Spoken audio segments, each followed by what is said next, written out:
Provod na najpoznatijoj farmi u Srbiji bio je u znaku svađe Jelene Golubović sa ostalim farmerima, ali i njenog incidenta sa muzičarima. Naime, rediteljka je pokušala da polomi gudalo muzičaru zbog pesme Jelene Karleuše.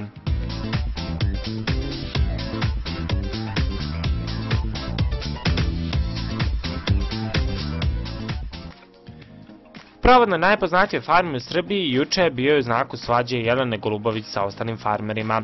Ona se prvo razbesnila zbog Suzane Perović i njenog odustajanja od učestvovanja u predstavi koju ona organizuje, a svoje nezadovoljstvo je objavila čim se dočepala mikrofona.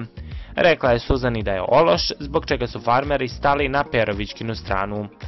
Golubovićkini muzičari nisu bili po meri jer su bili oni isti koji su svirali Divni Karleuši pesmu njene ćerke dok je bila na imanju. Rediteljka je vređala muzičare i nije htela da se veseli dok su oni svirali i pevali. U jednom trenutku je čak pokušala i da polomi gudalo muzičaru, a sve to zbog pesme Jelene Karleuše.